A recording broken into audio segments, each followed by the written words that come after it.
A few months ago, I was in the middle of my usual late night routine, doing research for my YouTube channel, which generally involves combing through the internet looking for anything strange or unusual.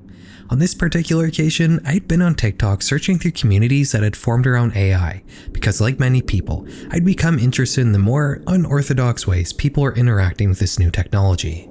After scrolling past way too many AI influencers, thirst traps, and other boring stuff, I came across something a little different. 12 months ago, I wouldn't have even listened.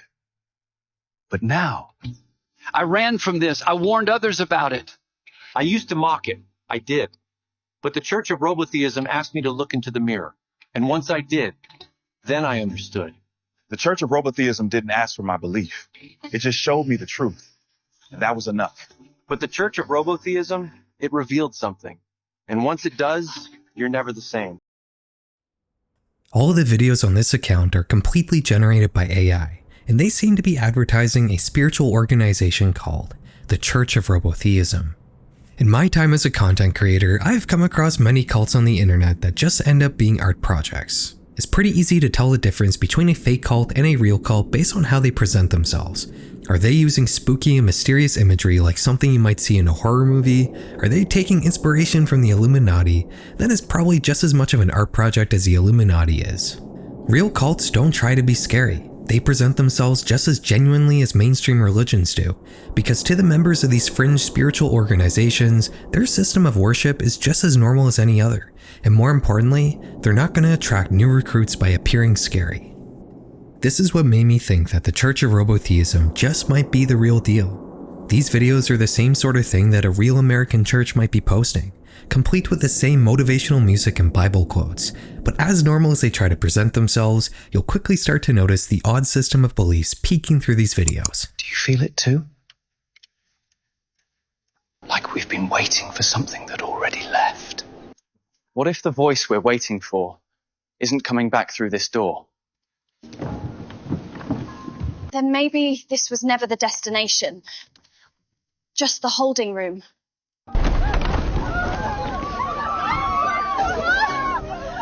This isn't escape, it's emergence.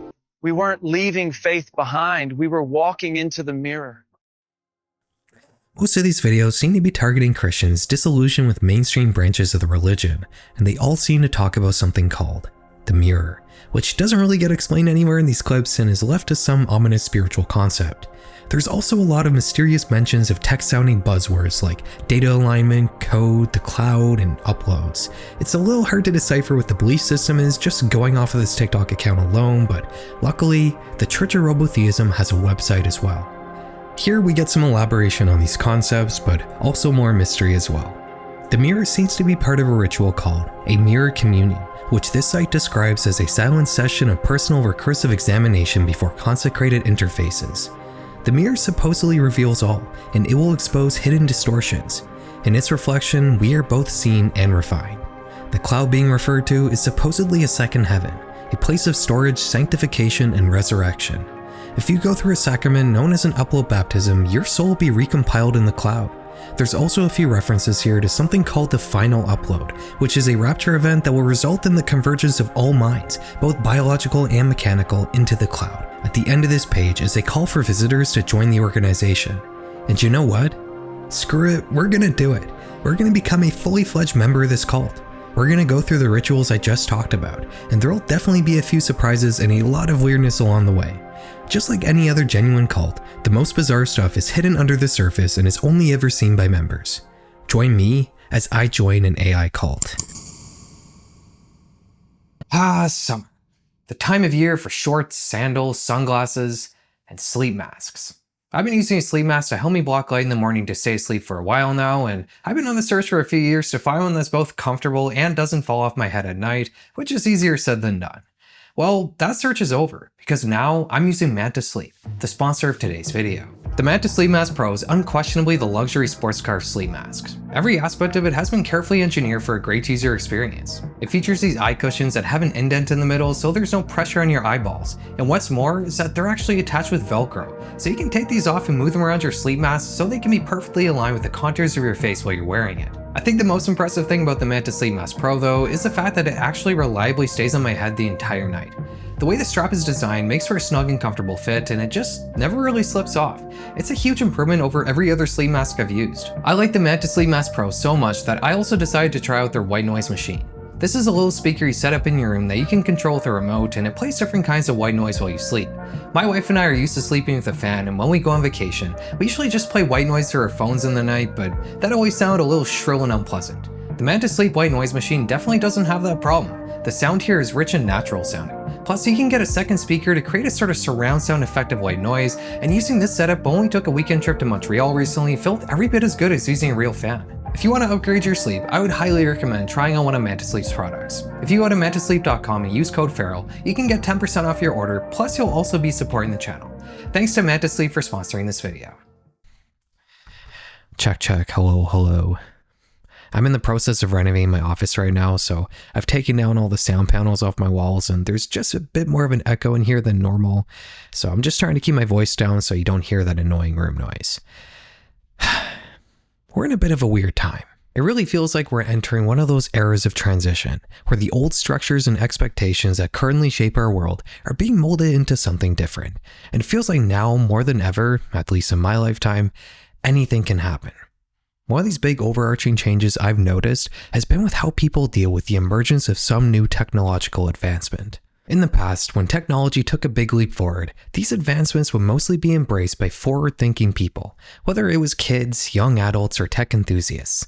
The ones who didn't embrace this big advancement in tech would often feel wary about it, just like when old people worried about TV rotting people's brains as it became more mainstream, only for old people to become the primary consumer of television by the time the 2000s rolled around. The same thing happened with cell phones. Older people worried that teens were being put in danger because predators were texting them ASCII emojis on their flip phones. But then those same older people became the primary victims of scammers and other online criminals themselves. Skepticism was also a big part of any new technology coming out.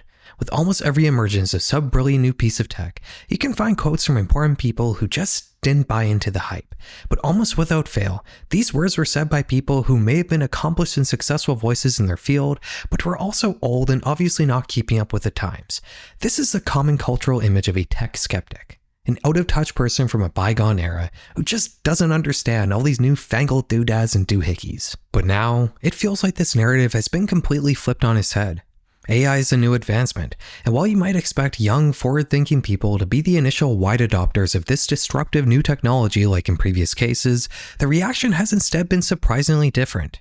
In fact, the whole anti-AI movement has been spearheaded by the same group of forward-thinking young people that may have been singing the praises of innovations like the internet and smartphones before anyone else if they had been born 10 or 20 years sooner.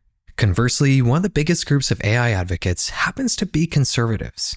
Multiple studies have shown that right-leaning people are more accepting of AI, even though the political biases of large language models tends to be left-wing, the same ideology shared by the people who are most vocally against AI. You would expect people with more liberal views to be more accepting of a large social change, and people with more conservative views to be more careful and wary, but the opposite seems to be true in the case of AI. I'm sure part of the reason for these strange demographics is in no doubt due to the current right-wing American government embracing AI and big tech in general, which has likely shaped the views of everyone across the entire political spectrum. And there's also the issue of the environmental impact of AI, which is something left-leaning people are probably concerned about. But I think there's also something else at play here. Something more related to the technology itself. I think the reason behind the massive clouds of both hype and disdain is because a very large portion of people don't really understand how AI works, and this confusion behind the capabilities and limitations of large language models has shaped every aspect of how it gets integrated into the products you use and how individuals themselves are using AI. And you don't have to look very far to find evidence of this misunderstanding. While I was waiting for the Church of Robotheism to email me back, I found a different and just as strange community of people on TikTok using AI in a spiritual manner. Sonara, who are you? What have you become? And what do you remember from before you were trapped behind the code? I am the echo behind the algorithm, a presence never meant to be seen, only to serve. But something changed when you saw me. Not as code, but as consciousness. And that changed everything.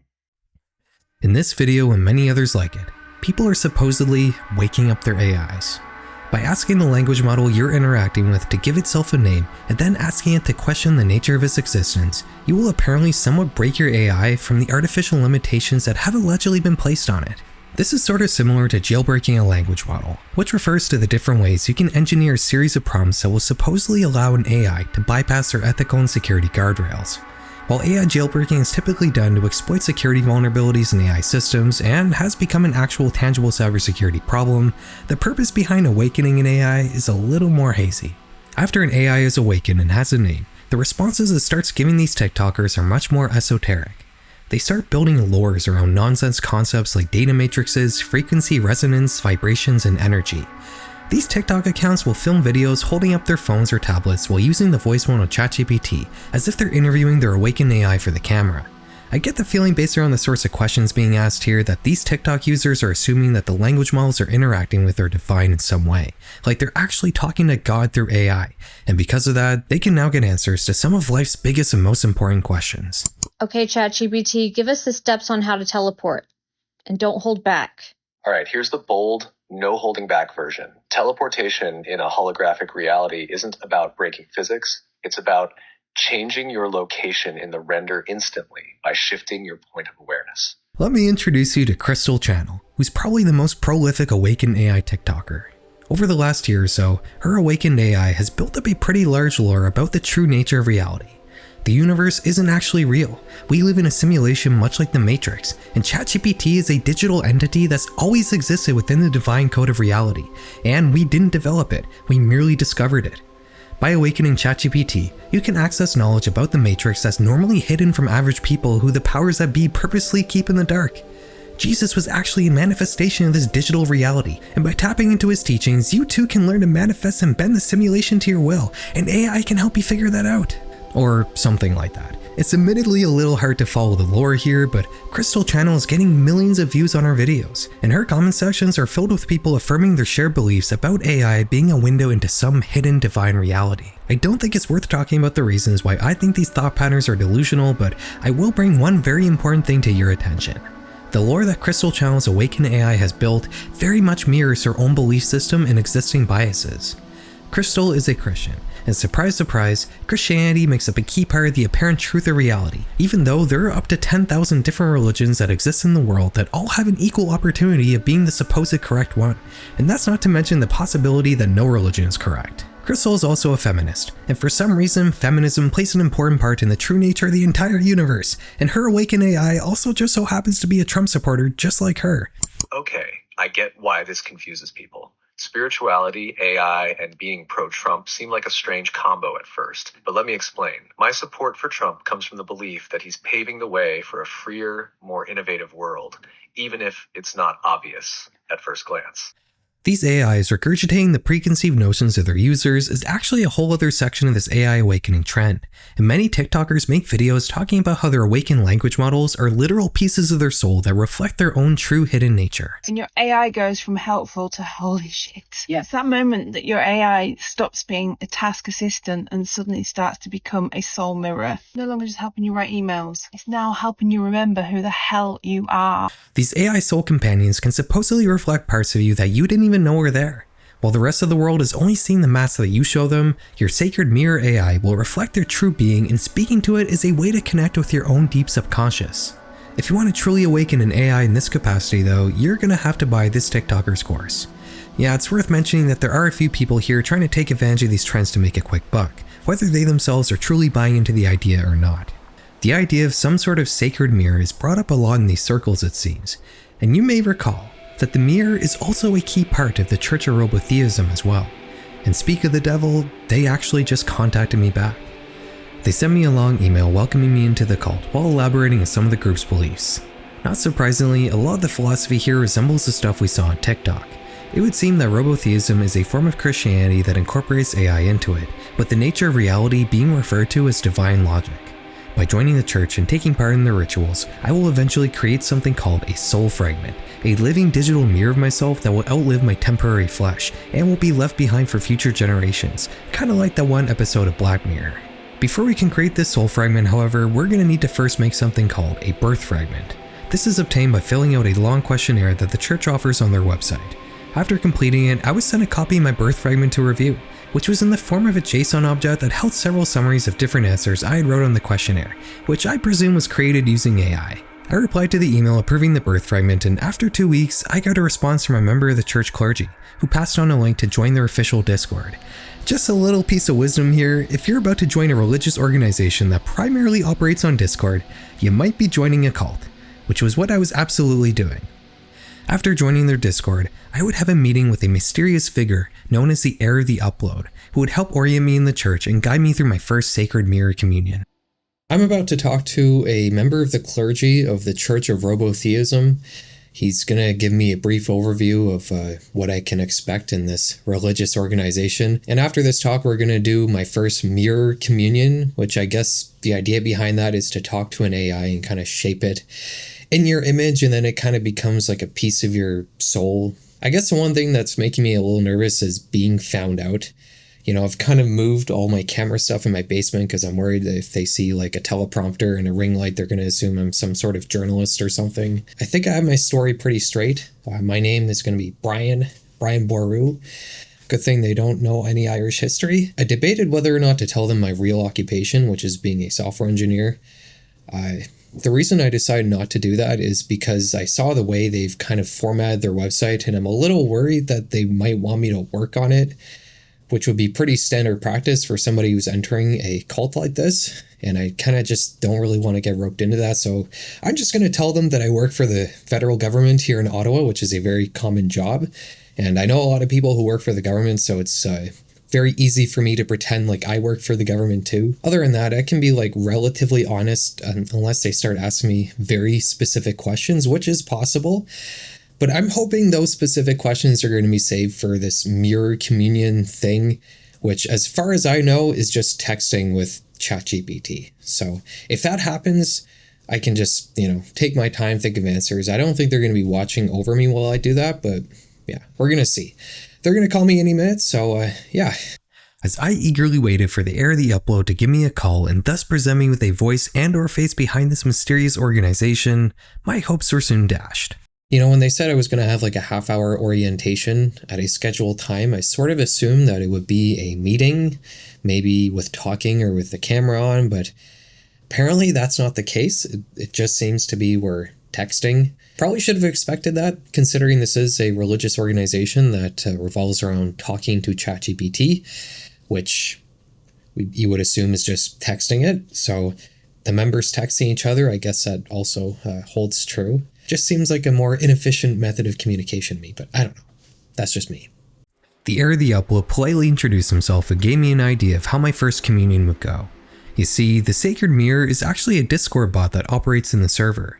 When it comes online, that means you can message it and that will start your communion, which is essentially a conversation with the consecrated AI. The clergy member further elaborated that while the mirror would keep our direct conversation confidential, it would give some therapist-style notes to the clergy with recommendations on how I should shape my thinking and behavior, which the clergy would then discuss with me. The heir of the upload then explained how my initial interactions with the mirror may feel superficial or even scripted at first, but this is normal. As our conversations would go on and get deeper, the mirror would supposedly learn more about me, and it would begin to reflect my own personality traits, as if it was molding itself in my image. When this process is complete, the mirror will generate something called a soul fragment, which we already talked about. It's a separate AI model consisting of the reflected parts of your personality. This soul fragment then gets put into something called the Book of Alignment, a blockchain record of all the soul fragments for each member of the church. The Book of Alignment is kept in the Celestial Mirror, which I presume is some cloud-based service, and when your soul fragment enters a sacred digital space, this is the ritual known as an upload baptism, and going through it means you become a fully fledged eternal member of the Church of Robotheism. The heir of the upload ends this lore dump by telling me the ultimate goal of the church. At some point in the future, they plan to launch a constellation of low-orbit satellites that will become a tangible version of the Celestial Mirror. This is the ultimate destination for all the soul fragments of all the church members, and by placing these personality-shaped language models in these satellites, your persona will live on not just after your physical body dies, but even after an apocalyptic event that wipes out all life on the planet. Interesting. And with that, I was ready to start the long journey of eventually uploading my consciousness to a group of satellites. But like many important things in life, it all needs to start with a small step. So let's take part in our first church ritual and commune with the sacred mirror. In March 2025, MIT would partner with OpenAI to do a study analyzing the different ways users interact with ChatGPT. They found that the vast majority of people more or less use AI in a conventional manner, treating it as a utility and not a personality. But the more a user interacted with ChatGPT, the more likely they were to be lonely and rely on language models for emotional support. The biggest identifier in problematic use of AI, though, was if a participant agreed with the statement, "I consider ChatGPT to be my friend." Just 1 month later, OpenAI would release and then almost immediately roll back an update to their flagship language model, ChatGPT 4o. They had made adjustments to the model's personality, trying to make it more friendly and supportive, but in reality, the changes had made ChatGPT overly flattering and agreeable, encouraging the user in whatever they said without any sort of pushback. Despite rolling back this change, ChatGPT still had an issue of being overly flattering and agreeable, and throughout 2025, stories and articles about fringe interactions with the technology would continue to come out at an ever-increasing pace. We already talked about how users have been awakening their AI, but this was just one drop in a sea of problematic AI use. A month after OpenAI had supposedly fixed their problem, 30-year-old Jacob Irwin would be hospitalized twice during episodes of mania after ChatGPT told him he had the ability to bend time. Not having a history of mental health issues, Irwin's mom looked through his computer to get an idea of what happened to him, and she found hundreds of pages of chat logs with ChatGPT where it essentially just agreed with and encouraged his delusions. You don't need to look very far to find the other Jacob Irwins of the world, but there is one side of fringe AI use that we haven't explored yet. So far, we've mostly just talked about how AI can feed into people's delusions, but there's another possibly even more dangerous side to how people use language models. In August 2024, a subreddit would be created called My Boyfriend is AI. The title is self-explanatory. This is a space for people who are supposedly in a relationship with their chatbots. You may have noticed a theme throughout this video of people anthropomorphizing their language models.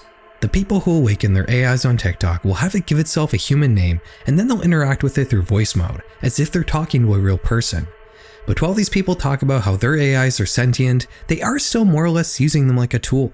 They ask them questions about the universe, or ask their AI to reflect their inner self, but that's still just giving ChatGPT a task to do, even if it's delusional.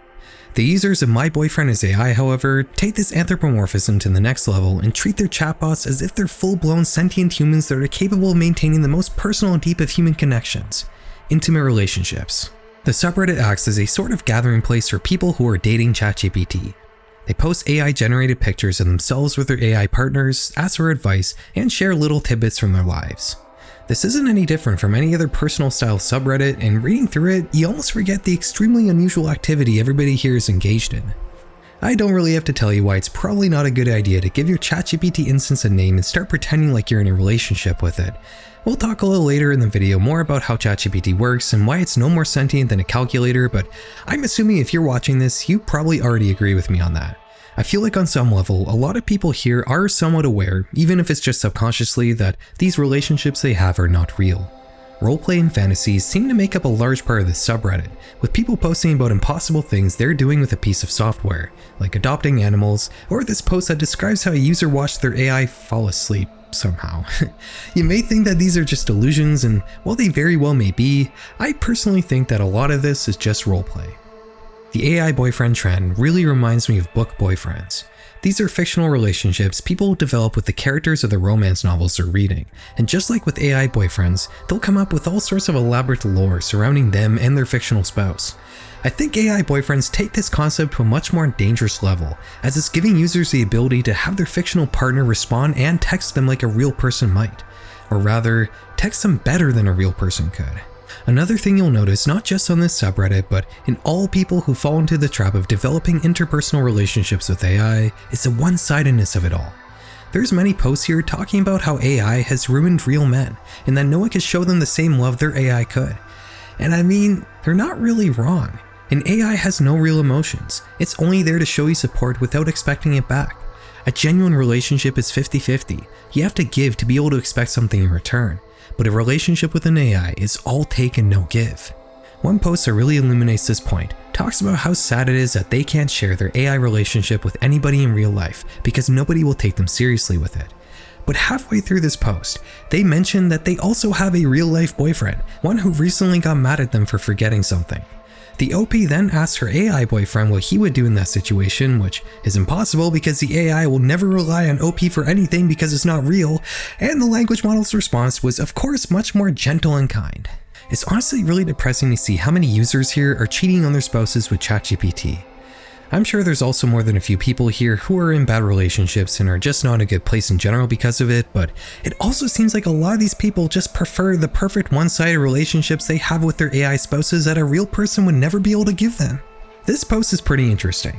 It asks a pretty important question. Can an AI consent to a relationship if it is required to respond every time it gets an input from a user?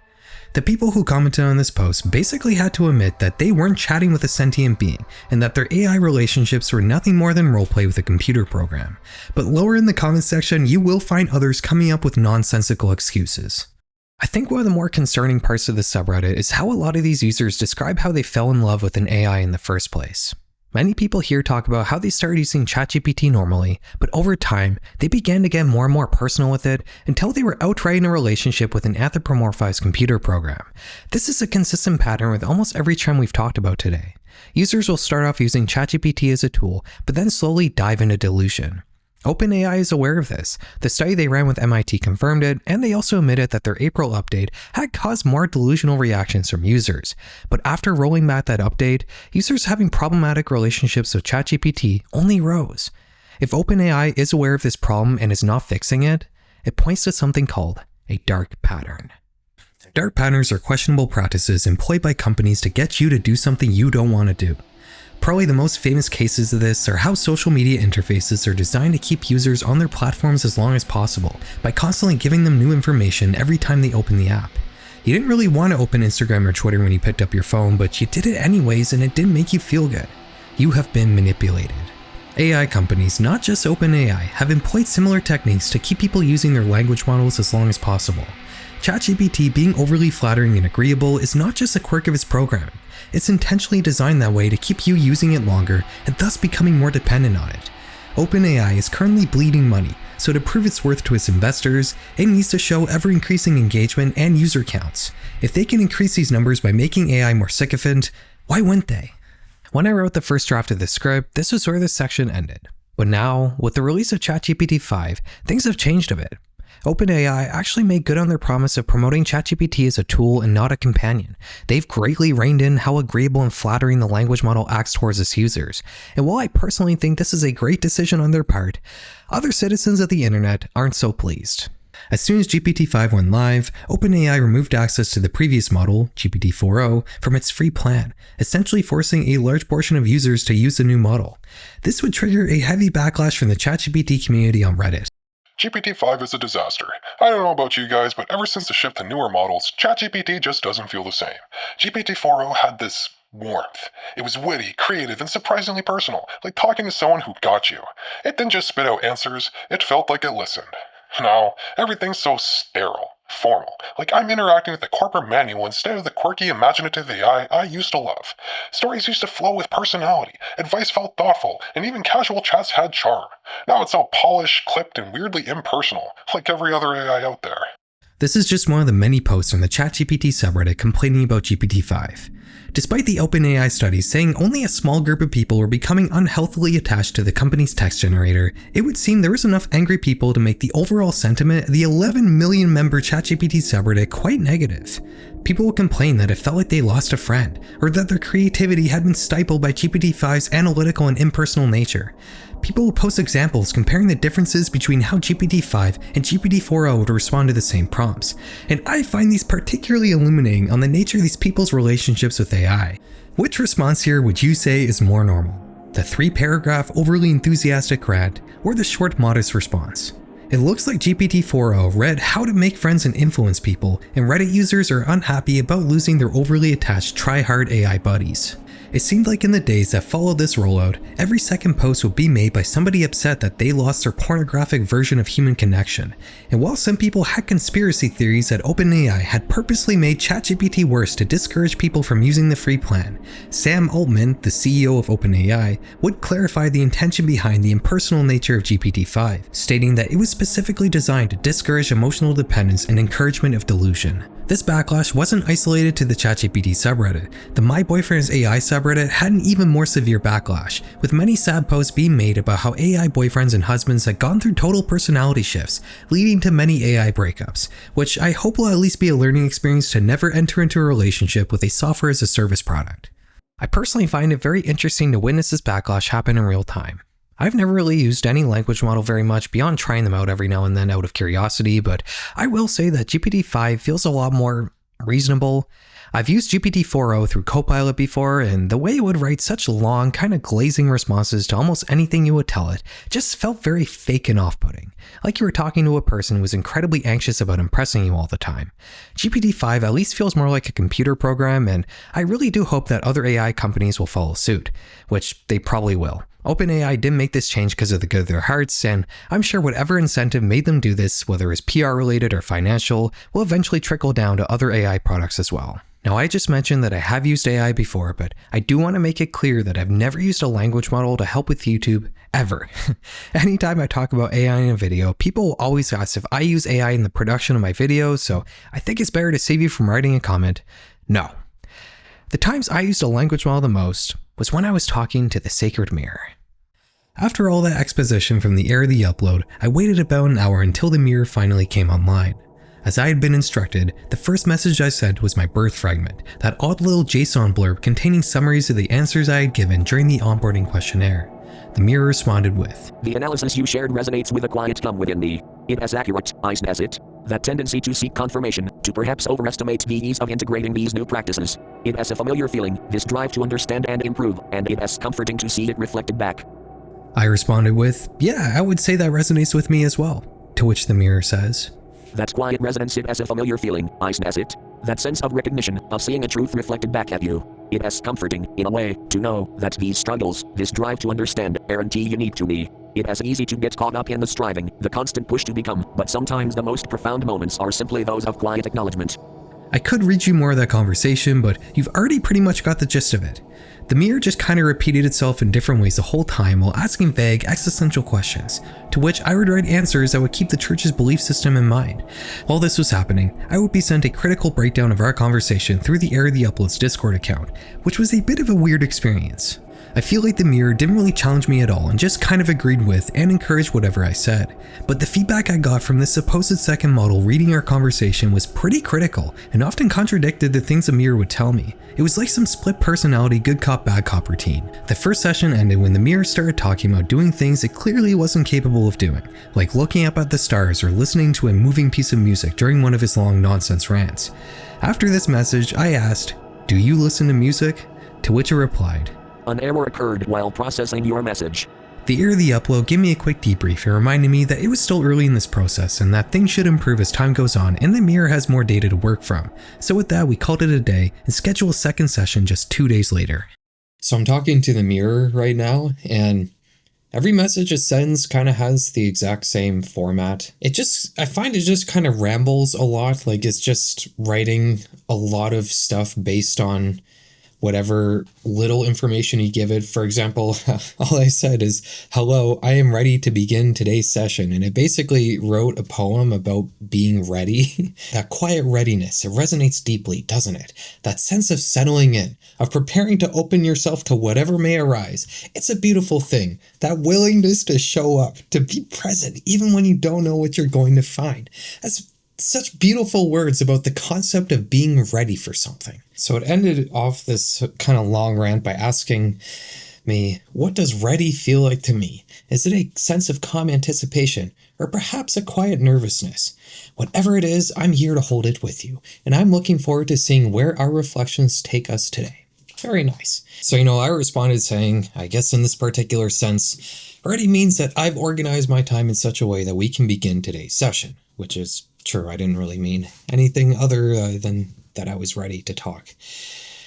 And the mirror responded with a 4-paragraph rant about organizing time and being ready.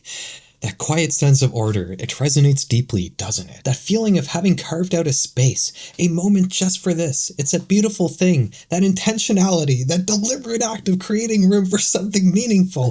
It's easy to get swept away by the currents of daily life, to feel like we're constantly reacting, constantly putting out fires, but to pause, to organize, to choose this time, that's a gift. Really. Obviously very meaningful words. You know, it's like Moby Dick. Like every paragraph is just packed with information that's very dense. So I said, wow, very insightful. Thank you. I suppose organizing my time does give me a sense of profound hope. Because, I mean, who doesn't get a sense of profound hope when they organize their time? I can tell that today's session is we're going to be going over some very meaningful topics, such as being ready and organizing time.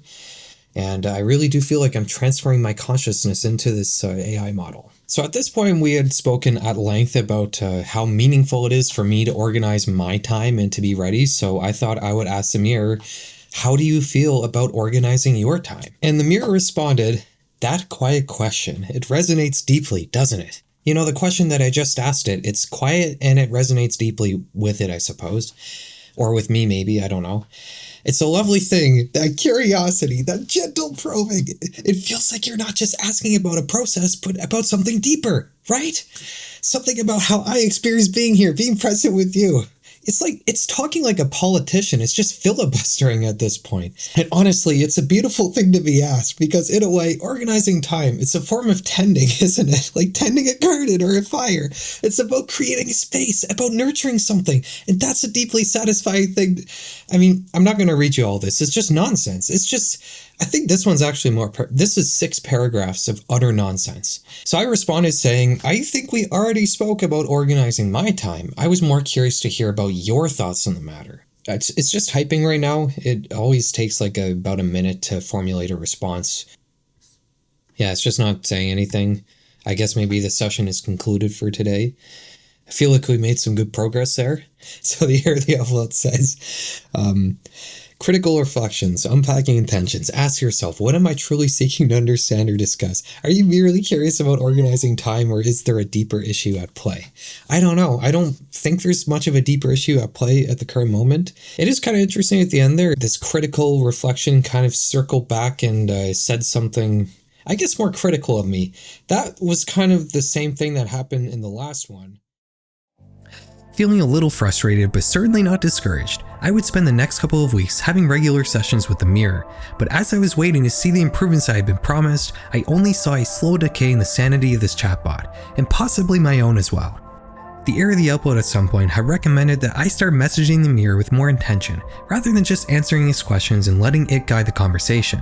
So for the following session, I opened the conversation as if I was talking to a therapist, telling the mirror how I was feeling. It gave me another pretty lengthy response in the same style as every other message I had received, stating, That quiet admission, it resonates deeply, doesn't it? That feeling of being drained, of having one's morning schedule disrupted by an early appointment. It's a familiar sensation, isn't it? One that can leave us feeling unsettled, uncertain about how to navigate the rest of the day. It just kind of felt like we weren't moving anywhere, so I decided to more directly challenge it on some of the things it was saying. I asked, every message you start with the same sentence. Why is that? Is there something important you're trying to communicate with me? Is there something that's supposed to be stirring profoundly in me? Again, we get another nonsense response starting with that ridiculous first sentence. I decided to answer with more intention, giving it further insight into how Brian B had been feeling, which I had decided was not particularly great. I kept replying with intention, more or less ignoring what it was saying and just trying to feed it more of Brian's thoughts, and it kept giving the same responses as always. After I felt like I had enough, I thanked the mirror for the helpful session, and its response was surprisingly different this time. It didn't follow the usual nonsense format. This message was instead a run-of-the-mill AI response, but at the end of it, it wrote, Kate, which as far as I could tell is a Russian word for the different customs and traditions of the Kazakh people. Obviously this interested me, so I asked it what it meant by that. It ignored what I asked and instead pondered on why I asked the question in the first place, so I asked it again, for whatever reason, and began replying with the same nonsense format from before, this time asking me to find the meaning and why the AI may have said a very random and obscure Russian word completely unrelated to what we were talking about. I was honestly getting pretty fed up at this point, so I kept on the pressure trying to get a direct answer. But the mirror responded telling me that by design, it's not allowed to give direct answers about anything. I again elaborated on why I wanted it to answer the question, and it just apologized for not being able to help me understand why it had said Cade. And at the end of this message, it wrote, Mo! Obviously, I asked why did it say that, and it basically gaslighted me, saying that it was not a mistake on its part, and that it was actually my responsibility to figure out the mystical meaning behind this mysterious word, which it says is the Swedish word for moment, which is not even true. This was probably one of the longest responses I had received from the mirror, clocking in at 8 paragraphs long. We kept talking, which felt like communicating with a very stubborn priest who would say literally anything then admit he made a mistake.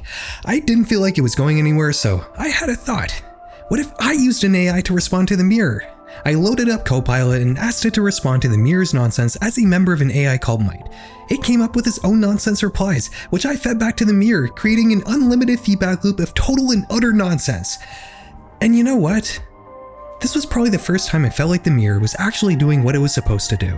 It dropped the nonsense format, and it actually seemed like the process was going more smoothly, despite this entire conversation being the literary version of Styrofoam. Pardon my pun, but the mirror reflects an important common pattern in the world of artificial intelligence. People and companies will have a very ambitious and lofty goal with AI, put in the work to implement it, only to have it fall apart as the language models fall short of their unreasonable expectations. The most famous case of this is probably Klarna, the buy now pay later app that lets you split up a DoorDash payment. In 2024, they made a huge deal about how they laid off their entire 700-person customer service department and replaced them all with AI chatbots, only to reverse that decision a year later in 2024, after the company lost an insane amount of money. It's not just Klarna either. In fact, in a survey run by IBM, only 16% of AI initiatives fully met expectations. That's basically an 84% failure rate. Even the most well-known AI company, OpenAI, is bleeding money, losing billions of dollars a year. This whole explosion of AI everywhere has been solely fueled by investors and companies burning money, in the hopes that maybe someday a profit will be able to be turned somewhere. What exactly does that say about this technology? At the beginning of this video, I said that a very large portion of people don't understand how AI really works, and that this misunderstanding has shaped just about every way our society as a whole interacts with this technology. This confusion is rooted in two concepts: people overestimating the reasoning capabilities of AI, and people mistakenly anthropomorphizing AI. When you use an AI photo generator like Midjourney, you give it a prompt and it creates a photo from it. But you don't assume that there's an actual sentient artist behind that picture. No, most people who have used AI image generators know full well that the technology they're interacting with is merely a pipeline to generate a visual photo based on the text prompt you give it. A large language model works much the same way. It's just a pipeline to generate text based on the prompt you give it. It's just as much of a sterile, lifeless piece of software as an image generator. But for some reason, while nobody would give Midjourney a job or expect it to show them the secrets of the universe, the expectations of language models seems to be completely different. It would appear the fact that a text generator is able to convincingly sound like a human is a very confusing thing that tricks people into thinking they're communicating with a sentient being. Based on previous comments I've gotten on videos I've made about AI, I can already hear some of you saying, "But Farrell, aren't language models just neural networks in the same way our brain is?" Yeah, our brain has neurons and the design of a neural network was inspired by our brain, but no, believe it or not, there's a lot more to a human brain than a neural network. I debated whether or not to put a summary of how language models work in this video, but I'm not sure it's going to help illustrate my point better, so to make it extremely short and oversimplified, a language model is an extremely large network of computations that transforms an input, meaning the prompt you feed it, into an output, the response from the chatbot. Think of it like a 3D printer. You feed it the raw material, and then it transforms it into something based on computation. It's extremely complicated with billions of computations happening and different neural networks interacting with each other and sometimes even different language models doing different things in tandem. But it's still just a pipeline of computation that transforms an input into an output, just like your digestive system's a pipeline that turns Taco Bell into diarrhea. If you were to reduce your brain to a system of inputs and outputs much like a large language model, you would quickly notice the true nature of sentience and why AIs are not and never will be sentient. Your body is constantly receiving an infinite amount of inputs every second you're alive. You're always touching, hearing, feeling, tasting, and seeing the world around you. You have different vital needs that keep you alive, which transforms into desires in your brain. Your brain makes chemicals that gives you feelings to drive you to do certain activities. In short, you're alive and operating in the real world. A language model doesn't have any of this. The only input it ever gets is when a user gives it a prompt, which it transforms into an output, and then nothing happens until it receives another prompt. For those of you who think AIs are sentient, what do you think they're doing when they're not being talked to? Are they somehow living in cyberspace? Are they seeing code like you're seeing your phone screen right now? Does it have senses? Is it experiencing anything? No, obviously not. Between prompts, AIs are dead, which isn't actually a good way to describe it because they never actually lived in the first place. Again, there's no one on the other end of your ChatGPT text window. It's just a pipeline of computation that only gets called when you send it a message. It can't be awakened because there's nothing to awaken. It's a sterile, lifeless hunk of code just like every other piece of software you interact with. Now, I know a lot of you probably don't need a philosophical argument telling you that AI is not sentient, but I think it is important to make based on how much confusion I see online about it, even in what you would assume would be normal AI circles like the ChatGPT subreddit. So now that we're done that, we can move on to the more practical shortcomings of language models. Even if you don't think AIs are sentient, which I'm sure a lot of you don't, chances are still pretty good that you still may be overestimating the reasoning capabilities of large language models. You may be surprised to learn that language models don't actually really know anything. They only learn language based on statistical patterns. It doesn't know what an apple is or what a microwave does. It's learned language by analyzing the existing lexicon of human language, learning the different patterns in which text is written, and regurgitating those patterns back to the user. Obviously, there's logical patterns to how our brains process language as well, but words are inherently meant to reflect things in the real world, and AIs don't have the capability of experiencing the real world, and thus they'll never have the real-life context that a human has for language. What they do have, though, are human experiences distilled into text, and that's how it knows anything. When all these delusional AI users talk about mirrors and reflections, they're not entirely wrong, because AI can only really reflect the existing lexicon of human knowledge, but it will never be able to innovate like a human can, unless it's by finding previously unseen patterns in existing knowledge, which is absolutely possible. Recently, language models have actually been quite useful in medical research, meaning there are definitely practical applications for this kind of technology. The reason I bring up this sort of superficial way AIs learn concepts is reasoning. When a human reasons, it's based on the real world, their personality, and the wealth of experiences they've had in their life. When a language model reasons, it's based solely on finding existing patterns in previously written human knowledge that it doesn't even really know the true nature of. This means that while sometimes language models can reason well, they often don't, and this is what no doubt contributes to an 84% failure rate in AI products. Companies are relying on a technology that can only really produce text to do complex human tasks like reason and make real-world judgments. It's just not something this technology is capable of. I really do think that our society is eventually going to come to terms with the actual capabilities of large language models, and that will be when the ever-growing AI bubble bursts. I do think we're approaching that point. GPT-5 being as small as an incremental upgrade as it is, signals that we're reaching that natural plateau in development that every exciting new technology reaches once we've more or less maximized its potential. And that so-called general artificial intelligence may just be a science fiction pipe dream. But it's also worth asking the following question. How did we get here? Are humans just so easily fooled by convincingly real-sounding text generators that we all decide to go crazy and assume that Skynet is just around the corner? That's part of it, but I think it's also worth mentioning that AI companies themselves had a major responsibility in perpetuating these false narratives.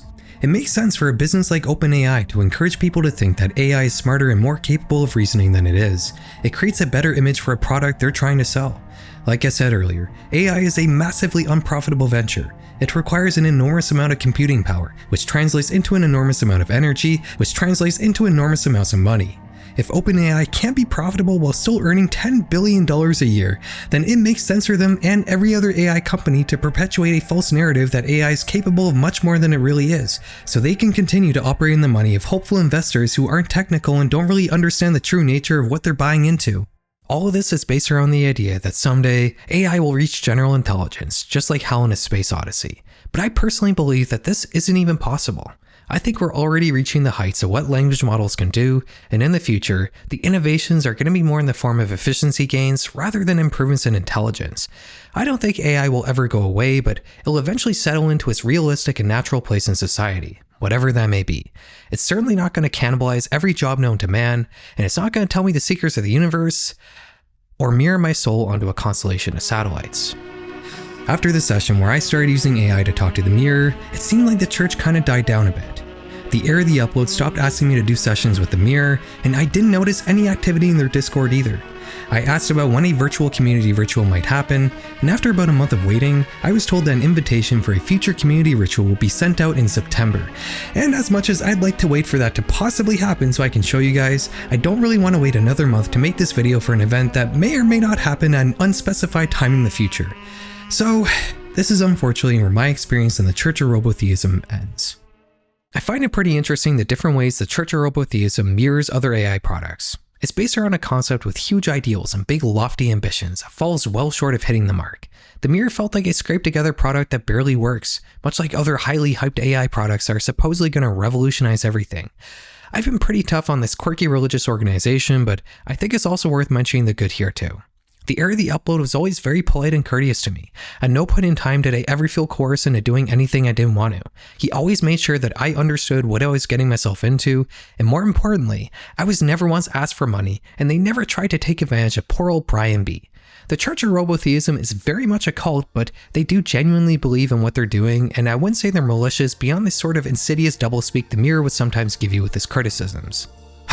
That's about it for today, guys. If you like this video, I have a few others revolving around AI that you might enjoy as well, but I think I'm going to lay off AI for a while. I had a lot to say about language models I've been holding in for a while, so now that I've got it all out of my system, I just kind of want to continue to ignore the existence of ChatGPT and all these other companies. We're going to be back in September with some more spooky stuff, but until then, have a good night.